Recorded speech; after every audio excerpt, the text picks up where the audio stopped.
Jeff Kurkjian and another episode of Do What You Love. And today is one that I've had on my list since I started the podcast during the pandemic. I really thought I was going to be able to even get through this intro. I'm just warning people right now that this could be an emotional episode. My guest is Nancy Frates, who is the mother of, oh my goodness, I'm so sorry, of Pete Frates, who was the inspiration behind the Ice Bucket Challenge. Now, this took storm in 2014, and it was all to raise money and awareness to find a cure for ALS, Lou Gehrig's disease. And this is something, if you follow me on social media or you listen to my radio show, you know that this disease has hit my family. My Uncle Matt was diagnosed back in 2021 with this truly awful disease that goes beyond explaining the reasoning behind it. And years ago, I participated in the Ice Bucket Challenge, and now here we are, fast forward, and my life is all about ALS with the diagnosis in my family. So I don't want to go too much into it before introducing Nancy Frates, the amazing, amazing woman who has spent now her last 8-9 years of her life dedicated to finding a cure to ALS. Nancy, thank you so much for joining me. Jeff, thank you for having me. I think that, first of all, I just wanted to say thank you for all of the amazing work you've done in this space of ALS. I was once told that this is the greatest group that nobody wants to be a part of. It's mixed blessings for sure, Jeff. It's mixed. It's because of your family. Now, maybe I'm just kind of on the outskirts of things, but I had never heard of ALS before 2014, before the Ice Bucket Challenge, before I remember doing it. I mean, everybody was doing it. Everybody says when they are working tirelessly for a nonprofit organization, they now say, what can we do that is Ice Bucket Challenge-esque, right? That's like the standard. I fielded many of those phone calls. I'm sure you did, because, I mean, in the hundreds of millions of dollars were donated to the cause just from that. And this was all surrounding your son, who was the driving force behind this. He was diagnosed back in 2012. Am I correct in saying that? Correct. Mm-hmm. And 2014 was really when things started to pick up. And for so many people, not hearing about ALS, but then hearing about the Ice Bucket Challenge, you have done wonders for our community. And I want to say thank you. And I want to go back to that time. Who came up with this idea? I'm sure you've told this story 1,000 times, but I want to hear it on this podcast. Sure. Well, first of all, let me send my love and my prayers to your family. As you said, this is a group nobody wants to be a part of. And then I'm going to dovetail on what you said as far as not even knowing what ALS was. And on March 13th, 2012, when I was going into a neurologist with my 27-year-old Division I athlete son, who was having trouble having his wrist come back and working properly, I thought we were going to hear a pinched nerve, and those 3 letters came barreling across the room at me. And it was that moment that has driven me for the past 10 years now, almost 11 years in March. And I didn't know what it was. And for the next 24 hours, as you can well imagine, I immersed myself in educating myself about this disease. But the big piece here is that my 27-year-old son and how he took this diagnosis. Because as I say all the time, I'm probably the closest thing to an ALS patient you can probably be. I'm the mother. I'm the one who gave birth to this child. But I'm not the patient. And to see how he handled this diagnosis and to hear the words that he told our family at supper that night, I every day think about those and think about how blessed I was to be this human's mother. He said we weren't going to look back. We weren't going to ask why. We were going to look forward. And basically, in a nutshell, he said it's unacceptable. He goes, it's unacceptable. Nobody knows what this disease is. It's unacceptable that Lou Gehrig was in 1939 and he died in 1941 and nobody knows what this disease is. And because of that, we are so underfunded. He said, we cannot even move the needle. We're in a static situation because there's no money. So he gathered my family around the table for the next 2 weeks. We sat and we had whiteboards and we had legal sheets and we were writing down what family member can do this, what family member can do that. And the thing that we came up with was very simple. We came up with a business plan because that's what we were. We were business people. We were not medical people. None of us were nurses. Nobody's a doctor. Nobody was even in hospital administration. And we said, we're going to attack this like a business. And our product is going to be a disease. And I think that's a tipping point in our story because we decided to market a disease, not a charity. And I think we did that organically. Everything I'm telling you was, now let me tell you, our story is based in one word, and that is love. There was immense love in my family and still is. But this kid, Peter, tended to be the center of a lot of love. And as the years went on, it became incredibly obvious, not only that there was love of family, but that there was love of friends and there was love of community and all the different communities that he was part of. So we just got to work, Jeff. We just did what we would do. We quit our jobs, my husband and I, because now as I'm telling this story, which you will understand, we are at parallel times taking care of a progressing ALS patient. So we couldn't work. We just knew that this was going to be our work, and taking care of Pete was obviously the highest priority. So for the next 2.5 years, under Pete's leadership and under Pete's ideas and guidance, we marketed this disease. That's what we did. We chronicled. He said, I'm going to journal, because when something happens to you like this, people are always saying, well, journal your journey, journal it. Mm-hmm. And he looked at us and he says, no, we're not writing it. Remember, this is 2012.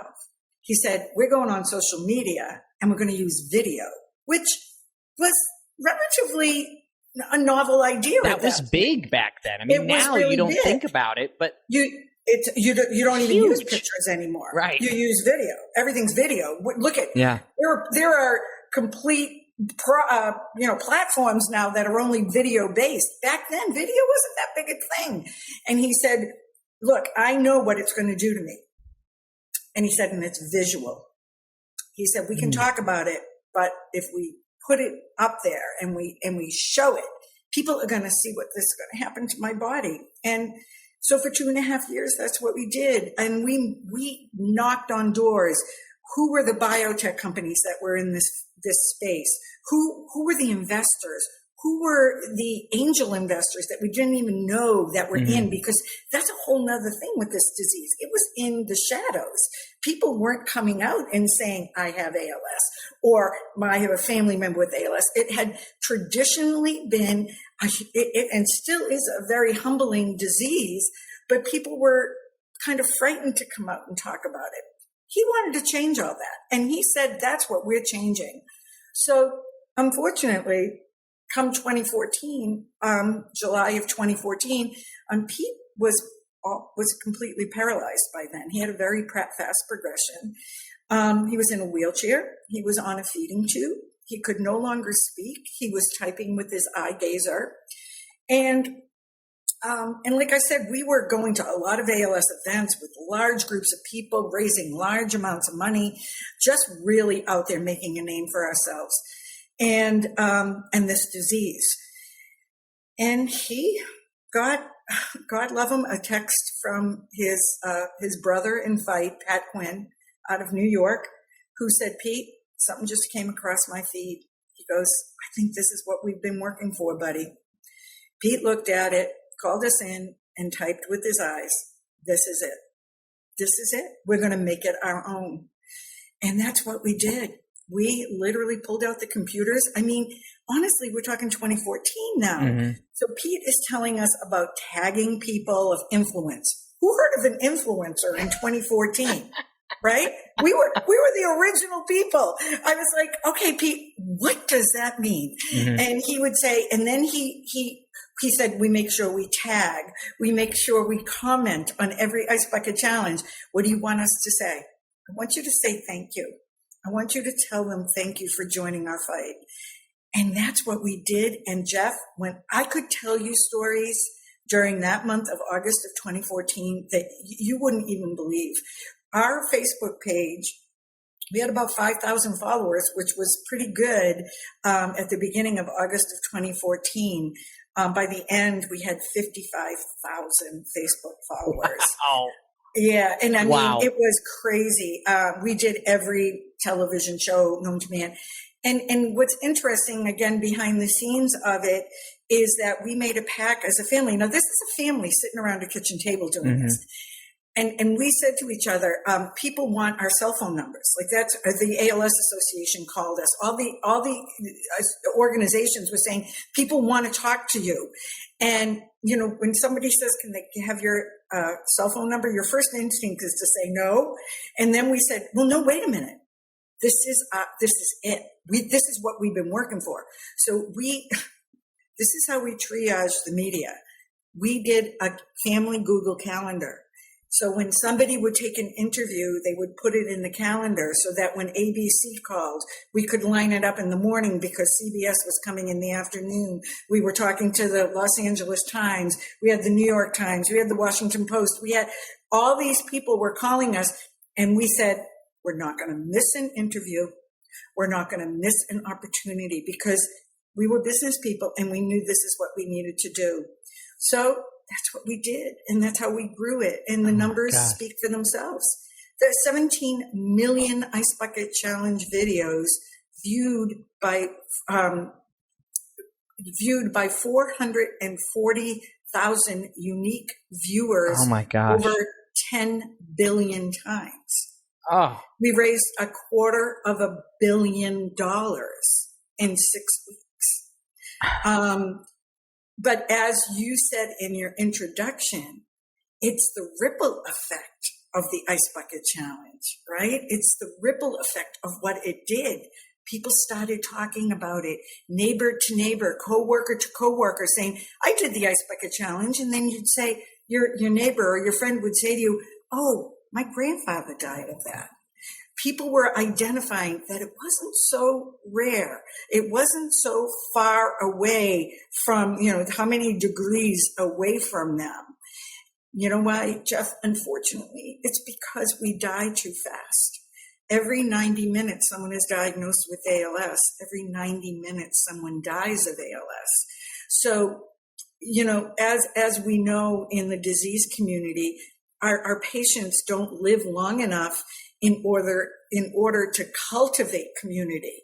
They cultivate it, but then they die, right? And a family is left in ruins after the journey. I mean, the journey itself just takes everything out of you.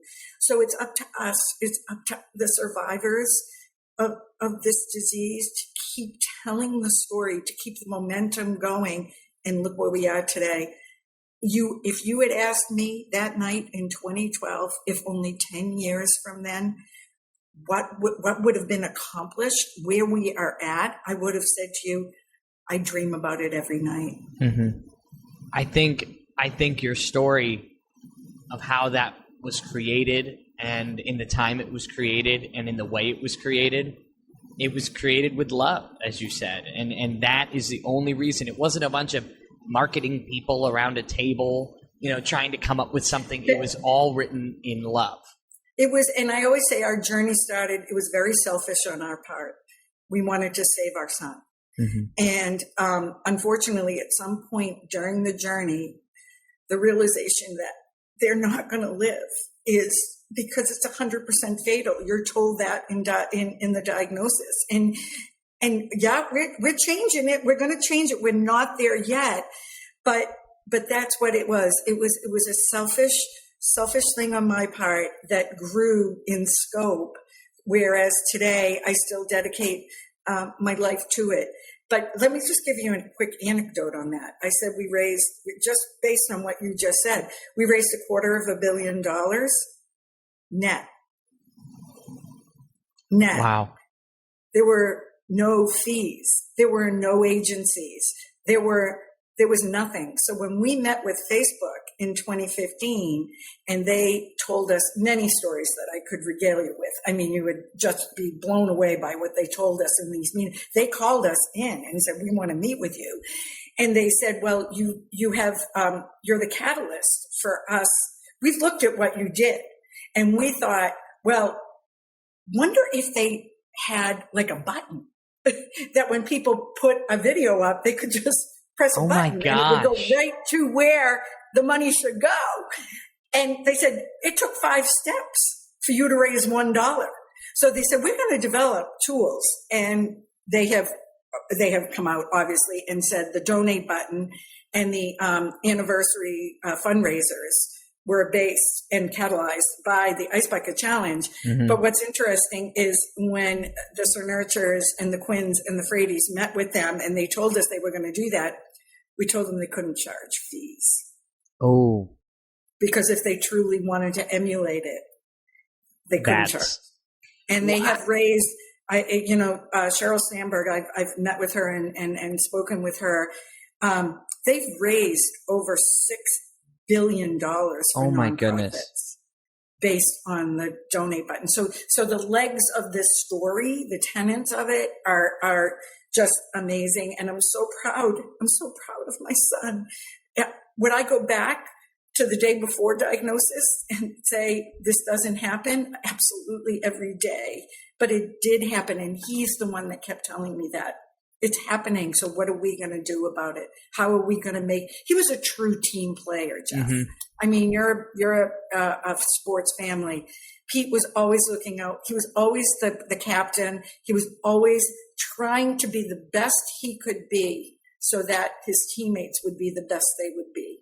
And he would always say, I'm going to leave the team better for the next set of guys. You know what really stood out to me in what you were saying was that your reason for starting all of this was selfish, rightfully so. I mean, I think that's why most of us get involved in any sort of organization and any sort of raising money is, to save the one you love. But just from hearing you retell the way Pete was the catalyst for this, I feel like he was thinking bigger picture. He was thinking about the team from day one. I mean, he said, we've got to show them me because we have to show this disease so that the next person can get better from this, so that the next person, I think it's just so incredible to hear. It was all about, because he said to me, so after he set the strategy for us at that dinner table that night, I will tell you this, he took me in the other room and he sat down, because, I had always been, the classroom mother, the captain's mother that organized all the stuff. I mean, I was that person for him. Right. And he took me in the other room and he said to me, Mom, now I know how hard you're going to work on this. He said, but I need you to understand it's not going to be in time for me. It's going to be so that no other family has to go through this. And he said it to me the night he had that diagnosis probably 10 hours before. And he said that to me. Wow. And, so I would put on, as I do a lot of speaking now, and I'm out talking about our journey. And what I always tell them is that I choose to be positive and productive and passionate in honor of my son every morning, because it would be very easy for me to just throw my hands up and give up on it. Mm-hmm. But it's his spirit, it's his words, it's his love that drive me every day. And it's those words that we do not want any other family to go through this. We're on with Nancy Frates, who is, her family has done so much for the community of ALS. My uncle was diagnosed. I'm wearing my Lou Gehrig hat, which we bought. I literally, Nancy, buy everything online that's like 10%, 30%, 100% going to ALS research. I have so many T-shirts and hats. So I'm wearing my Lou Gehrig hat from Lou Gehrig Day. And then this shirt I wanted to tell you about. So if you want to watch, obviously you're listening to a podcast, but I also put all this stuff on social media and on YouTube and all that, so you can see it there. I'm wearing a Cardinals shirt, not for the St. Louis Cardinals, but in fact for Catholic University Cardinals. Excuse me. Similar to your son, my uncle was a Division I baseball player, heck of an athlete, and he played Division I baseball at Catholic University. And shortly after his diagnosis, the Catholic University baseball team played a fall game, an away game, like kind of a fall ball, get the teams excited for the spring season. And all of the players were wearing this practice warm-up jersey with the strikeout ALS on the corner, and then on the back, Kurkjian. Yep. The last name and his number on the back. And my uncle, he's the greatest guy in the world. I can tell you, I have traveled all over the world, Jeff, talking with ALS patients. I've met hundreds of them. And I will tell you this, every time I meet them, a family member or a friend will come over to me and they'll say, I don't know why this hit them. They are the best person I know. Yeah, and I think there's so much truth to what you said earlier, and I'm trying to pull it together here. I'll get it together, I promise, Nancy. You go. Because you said something that was so important, which was, a lot of people were hiding in the shadows, were for some reason ashamed, or because this disease is wretched. I mean, it is so terrible, and it just ravages the body. So for your son to be so selfless and to want to share his journey, and to want people to see what this is, and the fact that some diagnoses don't happen for months and months and months, where we could have been making progress, years even. Or never. That's part of the thing that I've learned is that our numbers are very stagnant at 30,000 people in the United States at one time.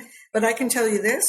I know people who have come up to me. I had someone come up to me and say that, my father died of, what did they say? It was MS. My father died of my father had MS. I said, I'm very sorry. And they said, yeah, but he died of emphysema. And I thought to myself, that's ALS. That's not emphysema. That's ALS. And what happens is, and what we knew in 2012, and again, the climate is changing, is that a lot of general practitioners, when someone comes in and says, I'm having trouble buttoning my shirt, or my foot's dropping a little bit, well, their first instinct is to send them to an orthopedic person. Like there's something wrong with you orthopedically. And then if they go to an orthopedic person that's not versed in neurological stuff, they try. I know patients that have had shoulder surgery. They're an ALS patient. They're losing the ability to use their arm, and the GP and the orthopedic guy say, oh yeah, they need to have shoulder surgery.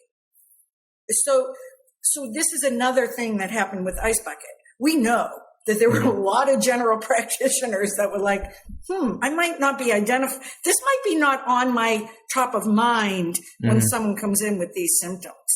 I'll tell you a quick, a beautiful fact that I love to talk about, and I'm going to shoot out a name who I know that you know, is Dr. Merit Sokovich at Mass General Hospital at the Healy Center for ALS, which really is the center now for ALS that has come out of all what has happened in the last 10 years. And when I sit down with Merit and do interviews or we speak, when we talk about Ice Bucket, all the facts and figures, all the social media stuff, the money, they love that. You know what she says to me? Nancy, you know what the most important piece is how many young people have come into the world of neurology, or specifically ALS, because of that. Wow. And I thought to myself, that is so profound when you think about it. Mm-hmm. And I just know, being at the Mass General department in the ALS world, where Merit was Pete's doctor at the time. She's now director of all of neurology at Mass General. But just the new blood that has come in there, the young doctors now that are studying this disease. Wow. That's all I can say.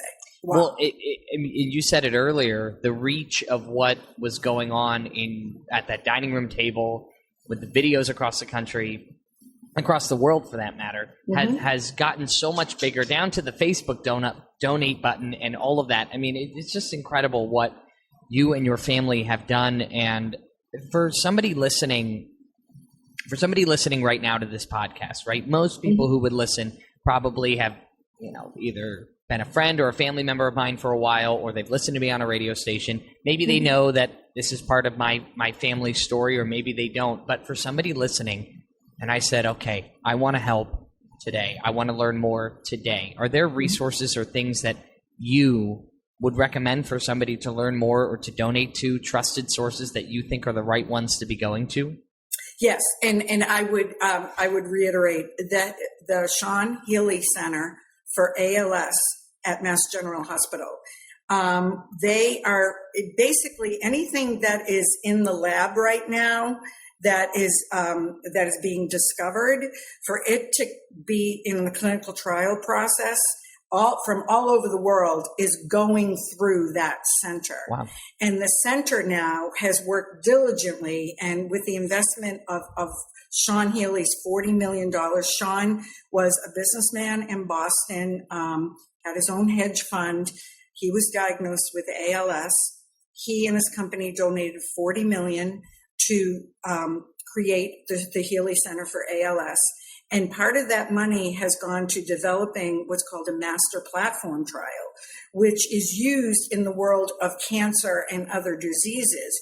And what that is you have one placebo group where you will test many compounds against only one placebo group. Now, what that does is number one, in the world of ALS, a placebo group is probably the most mind-blowing thing anybody in our world could even imagine, the thought that they would put somebody on placebo. But that's the world of clinical trials. But what this does is it reduces the number of patients that have to be on placebo, and it speeds the process up 5 times. If we're doing 5 drugs at once, they're going to get into the clinical trial process so much faster. Now, let me tell you this. When Pete was diagnosed in 2012, we had one drug in that process. And I'm talking about not symptomatic drugs. I'm talking about drugs that go after the progression of this disease, that either slows the progression down or stops it completely. We have one. Do you know right now at the Healey Center, there are more than 80 drugs, therapies in the pipeline? Wow. I mean, so that's where I would point the money, is at the Healey Center. The other place I would point the money, because we have this thing going on in our community, which your family well knows, is that it's the cure versus care. People frame the question to me like, Nancy, if I give you $1, where are you going to put it? And I'll say right now, I'd put it 50-50, because yes, we need the cure. That's all a family wants, is a cure. They want to stop the progression of this disease. But in the meantime, we have 30,000 families right now that have a progressed ALS patient that they're trying to do their best to keep in their home where they love. And it takes a lot of resources. I'm talking time, people, and money. So there's an amazing organization in Falmouth, Massachusetts called Compassionate Care ALS, and they are the leaders in care. I have never seen the likes of them. As a matter of fact, Jeff, when Pete passed, we had an MV1 mobility van for him, and we donated it to CCALS, and they use it as a loaner vehicle for families that need it. So those are the 2 organizations that my family has continued to support, because we feel that it's a balance of the top of cure and the top of care. We have a family foundation. So our journey got very difficult towards the end. Pete was ventilated for 5 years, which a lot of patients, like more than 90% of patients, do not choose to be ventilated.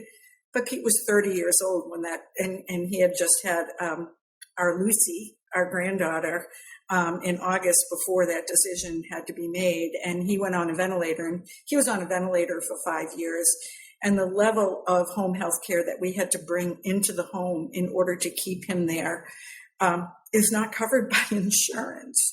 So it is, it's the disease that keeps on giving, as far as I can say. So our Peter Frates Family Foundation, we give out grants to help with home health care costs. Wow. So that people can stay home and just a little longer in the way that we can help. So there are many ways that people can help. I think my overarching in saying all that, I would say, look at your community. There's a family in your community that needs help. And that would be the first place I would point them. Right next door, down the street, around the corner. There's a family that needs your help. And you can give it to them in sweat equity by going and just giving whoever the family caregiver is a respite. Let them go out for that afternoon. Let them go to a movie at night. Or if you can help financially to help with caregiving expenses, do that. That's where I would go. Yeah, my uncle, we just started here in 2023, daily and nightly family being at his house with him. And so my brother-in-law, for example, my sister's husband, who has been part of our family for 10 plus years, and he was a groomsman in my wedding. He's one of my closest friends. He works from home there on Thursdays. My dad is there on Fridays. His son, Michael, my cousin, is there on Wednesdays. His daughter's there on Tuesdays. And then we have a massive schedule. I'm up in Philadelphia. They're down in Maryland. So I'm unable to be part of that daily care, which just breaks my heart beyond belief.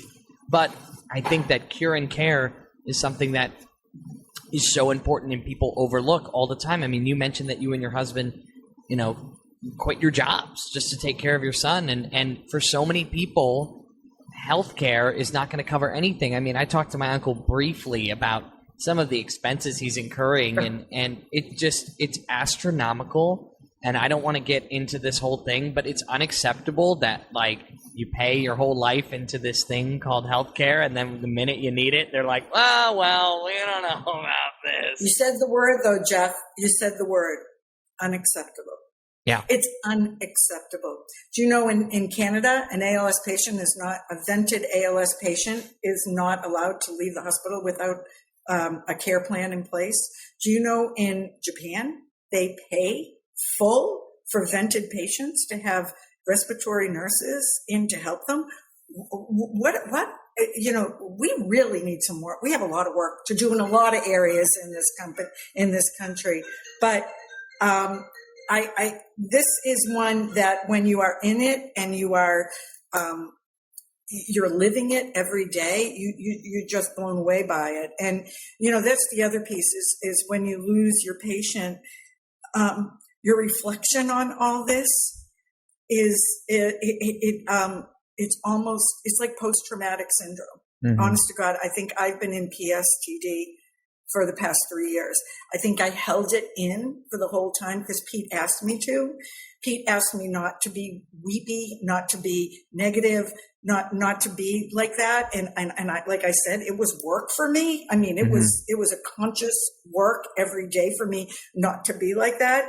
And since his passing, I've had a lot of trauma, and all these things that we're touching base on. That it's still there and that families are still having to deal with it. We shouldn't have to. We should just have to love our patient and take care of them from being just their family member, not from being their caregiver. And look, caregiving is not just our problem, not our community problem. I speak for all caregivers. It is the hardest job you'll ever have. And it's just in our disease, it's just a hard thing because, once you enter it, there's only one way out. And that reality is so hard. Yeah. That reality is so hard. And, one of the hard things I felt is for a patient, before my uncle was diagnosed, almost a year to the day, my grandmother passed away of Alzheimer's and dementia, and my dad and my uncle were her primary caretakers. And she moved in with me and my family when I was 15. My uncle was over all the time, 2 streets down from me, so I grew up with him, always so close. And, you know, there was something, even as a 15-year-old, I would help take care of her, and there was some sort of beauty at times where she would have a really rough night. She would open her door. I would hear it. I'd wake up in the middle of the night. She would have no idea where she is, who I am. I would calm her down. I'd put her back to sleep. She'd wake up 3-4 more times. Wake up the next morning.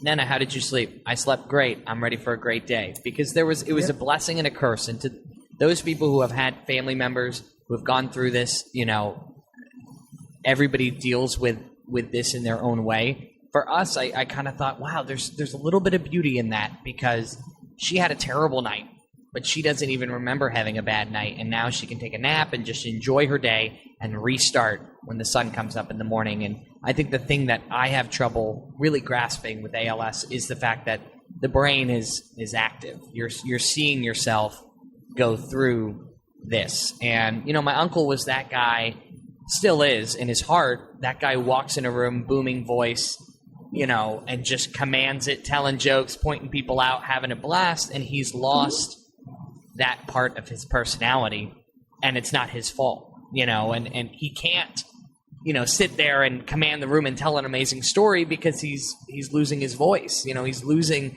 his communication, which is a part of him that is something that we all love, and something that I know is important to him as well. And so to people listening who don't really understand ALS in that way, when you think about it like that, that's what drives me up a wall, that we can't figure out what we can do to stop how I tell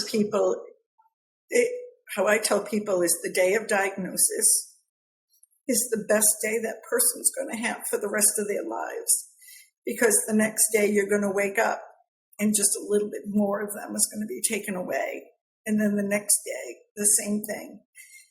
And my husband once, he would say to me in the morning when we would wake up, he would say, I wonder how we're going to get kicked in the balls today. You know, I remember certain things of our journey. I remember, yeah, that's what he'd say. I wonder how we're going to get kicked in the balls today. I mean just what else is going to be taken. Right. That's how you feel. Mm-hmm. That's how you feel. Totally. I remember the day Pete was 29 years old, and he walked in the house, and he had his car keys in his hands, and he walked over to the kitchen table and he dropped them, just like a mic drop, because he knew he couldn't drive anymore. He knew he wasn't safe because he had no feeling in his foot. And I thought to myself, holy God. I mean, just when you think that you got yourself together and you're going to make it through the day, and then something like that happens. I mean, these milestones that they hit, you are not prepared for. You think you are, because you're educating yourself, you're learning, you're talking to people, you're like, oh my God, this is going to happen and this is going to happen. But when they hit, it's like you can't even breathe. You're like, I can't.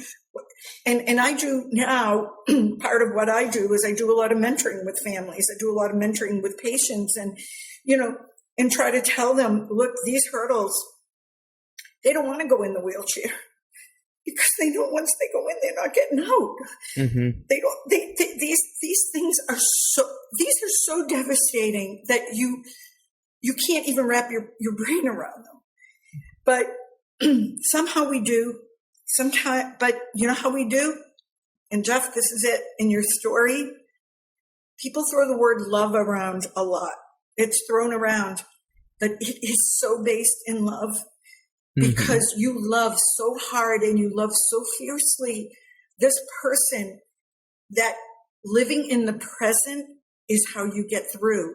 Because when you see yourself getting like that, you stop and you say to yourself, they're right there. They're right there. I'm going to live right now, this moment, with this person who I love so deeply.